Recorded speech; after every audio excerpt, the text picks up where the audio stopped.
বীরভূম জেলার নলহাটি থানার অন্তর্গত ভবানন্দপুর গ্রামে চন্দ্রময়ী মাতার মন্দির প্রাঙ্গণে।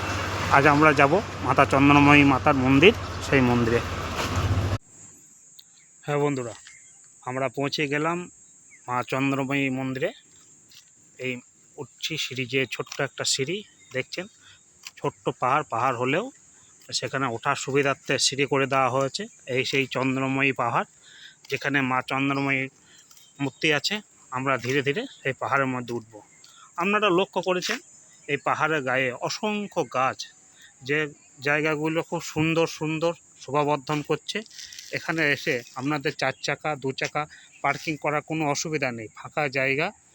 এখানে বাথরুমেরও ব্যবস্থা আছে। বেশ সুন্দর একটা জায়গা। আর সিঁড়িগুলো দিয়ে ওঠা যায়। সিঁড়িগুলো দিয়ে উঠলে আপনি খুব সহজেই পাহাড়ের উপরে উঠতে পারবেন। যদিও পাহাড়টা খুব উচ্চ নয়, তবুও ওঠার সুবিধার্থে এখানে পাহাড় করে দেওয়া আছে, যাতে আপনি সেই পাহাড়ের মধ্যে উঠে মা চন্দ্রময়ীকে খুব সহজেই দর্শন করতে পারেন। মা চন্দ্রময়ী হচ্ছেন মা দুর্গার একটা রূপ। মা দুর্গার বাল্যরূপ হিসাবে এখানে পূজিতা হন। এই উঠতে বেশ খাড়া না হলেও সিঁড়িগুলো থাকার জন্য সুবিধা হচ্ছে। যদি লক্ষ্য করে দেখবেন, লাল মাটির যে ল্যাটারাইট পাথর, সেই পাথরের পাহাড়।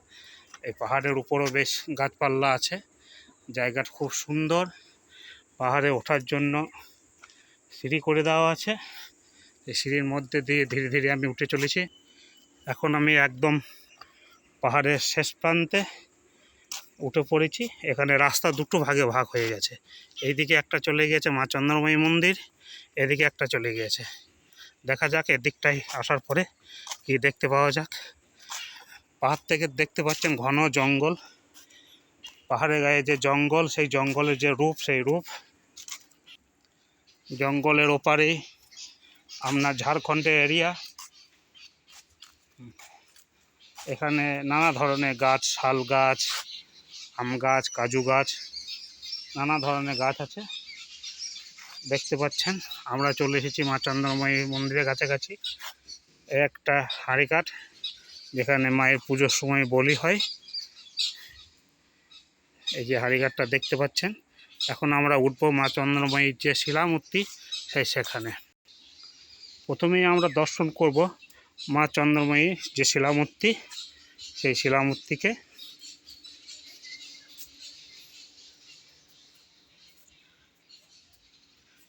এটা মা চন্দ্রময়ী যে শিলামূর্তি, ইনি পূজিতা হন মা দুর্গার বাল্য রূপে।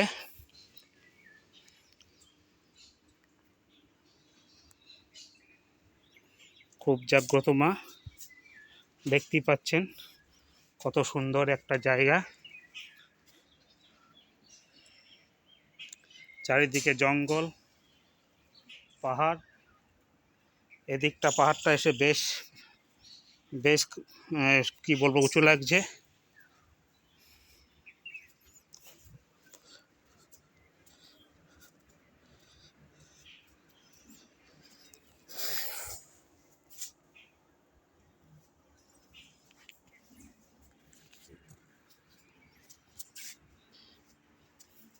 মা চন্দ্রময়ী মন্দির থেকে বার হয়েই বাঁ হাতে মায়ের ভৈরব।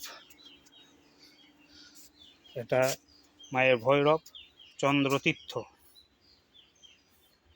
দেখতে পাচ্ছেন।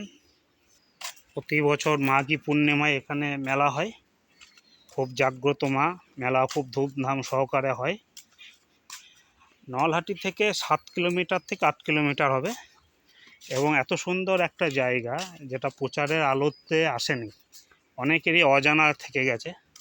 একদিনের বা কয়েক ঘন্টা ছুটি কাটানোর জন্য একটা খুব সুন্দর জায়গা, যেখানে আধ্যাত্মিক একটা ভাব আছে। আবার ঘুরে বেড়ানোর যে নেশা, পাহাড়, সে পাহাড়ও আছে। খুব সহজে পাহাড়ের উপরে একটা দিন আপনি ঘুরে যেতে পারেন। নলহাটিতে নলাটেশ্বরী এবং আকালিপুরে আপনি ভদ্রকালী বা গুজ্জকালী দেখার পরে তারাপীঠ ফেরার সময় আপনারা অনায়াসেই এখানে আসতে পারেন। পাহাড়ের একদম শীর্ষে আমরা পৌঁছে গেছি। এখানে এক দাদা আছেন, ওনার সাথে কথা বলবো। তার আগে পাহাড়ের একদম শীর্ষে যে কালী মন্দির, সেই কালী মন্দিরে আমরা আছি। দেখা যাক। আমি চন্দ্রময়ী মায়ের যে পাহাড়, সে পাহাড়ের উপরে যে কালী মন্দির, সেখানে মা কালীকে আপনাদেরকে দর্শন করাচ্ছি। খুব সুন্দর একটা জায়গা, এবং পাহাড়ের উপরে একটা নাট মন্দির দেখতে পাচ্ছেন আপনারা, এবং শ্রী শ্রী চন্দ্রময়ী মাতার আশ্রম একদম পাহাড়ের উপরে। খুব সুন্দর জায়গা।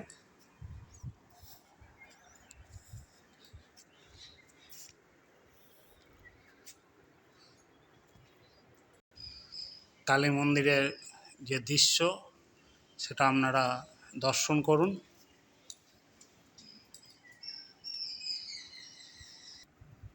এখানে জলেরও ব্যবস্থা রয়েছে। খুব সুন্দর জায়গা।